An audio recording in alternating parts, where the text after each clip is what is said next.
Welcome to the hottest movie review on the internet today, the A-List Review. I'm your host, the Game Changer, Wes Troop. And with the holiday season almost coming to a close, I figure it would be great to check out one of the most beloved Christmas and Halloween films. We're going to head back in our mint-flavored time machine to the year 1993. This film is celebrating its 30th year, and it's still as popular as ever.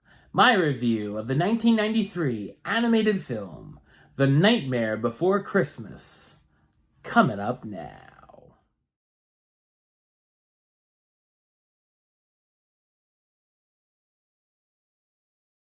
In the fantasy world of Halloween Town, a world populated by monsters, Jack Skellington, the well respected Pumpkin King and leader of their annual Halloween celebration, has become bored with their usual tricks and treats. While wandering in the woods, he discovers different doors representing the holidays and discovers Christmas Town. He's amazed by the bright lights and cheery atmosphere and wants to try to recreate the holiday, but doesn't quite understand the concept of Christmas or know how. Jack soon recruits the rest of the citizens of Halloween Town to create their own version of Christmas and even abduct Santa Claus so they can take the holiday over this year. So what did I think of The Nightmare Before Christmas? I thought it's a fantastic animated musical dark fantasy film. While many think it was directed by Tim Burton, he serves as a producer and conceived the story, but it's actually directed by Henry Selick in his directorial film debut. He'd go on to direct films such as James and the Giant Peach, Coraline, and Wendell and Wild. The stop-motion animation looks wonderful and acts as a twisted version of one of Rankin and Bass productions, such as Rudolph the Red-Nosed Reindeer. The world-building for Halloween Town and its denizens is terrific, as is the atmosphere of the production. I love the art design as it takes monsters you're familiar with, such as vampires, witches, or werewolves, and gives them a new twist. I feel like the characters could be a bit frightening for very small children, but older kids would be fine. There's been debate if it's a Christmas or Halloween film, and I think it leans more towards Christmas, but it's a perfect watch anytime during the holiday season between those two holidays. The film has gained a large cult following and is going strong as ever 30 years later, with tons of merchandise everywhere, and has stood the test of time. The film has a great original story, which can be seen as simple, but it's very creative. There are quite a few good laughs, and I love its dark, macabre humor, such as the segment of the human children opening their strange gifts from Santa Jack. There are some heartwarming messages sprinkled in throughout as well. The film also tackles subjects such as depression, with Jack and Sally depressed for different reasons. The romance between Jack and Sally is done rather well, with Sally admiring him from afar and Jack taking her for granted. It's also a very short film, clocking in at 76 minutes, so it's a very quick watch.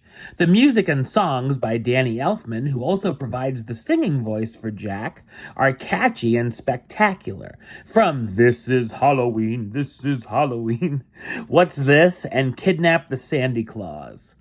Great work from the voice cast, including Chris Sarandon as the speaking voice of Jack Skellington, the Pumpkin King of Halloween Town trying to create his own version of Christmas, Catherine O'Hara as Sally, a ragdoll in creation who's a toxicologist and has a big crush on Jack, William Hickey as Dr. Finkelstein, the mad scientist who created Sally and acts as her overbearing father, Glenn Shaddix as the mayor of Halloween Town, Ken Page as Oogie Boogie, the villainous boogeyman with a passion for gambling, Paul Rubens, Catherine O'Hara, and Danny Elfman voice Lock, Shock, and Barrel, the trick-or-treaters and Oogie Boogie's henchmen who Jack recruit to kidnap Santa, and Edward Ivory as Santa Claus himself, the jolly old gift-giver trying to survive his time in the strange land.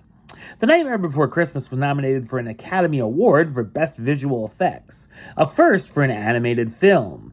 In 2023, the film was entered into the National Film Registry by the Library of Congress. A Nightmare Before Christmas is an incredibly animated and odd experience that lives up to its status as a timeless holiday classic. Number-wise, I'm going to give it a 10 out of 10, which gives it the A-list rating of A-list approved. That's right, it gets the A-list seal of approval. Alright, well that's the show. I'll be back with another review very soon. But until then, don't forget to like, comment, and subscribe right here on YouTube. YouTube.com/WestsideOf515. Like the show on Facebook, Facebook.com/WestTroopaList. And of course, you can follow me on the Instagram and Letterboxd at WestAList. Until next time, Troop out.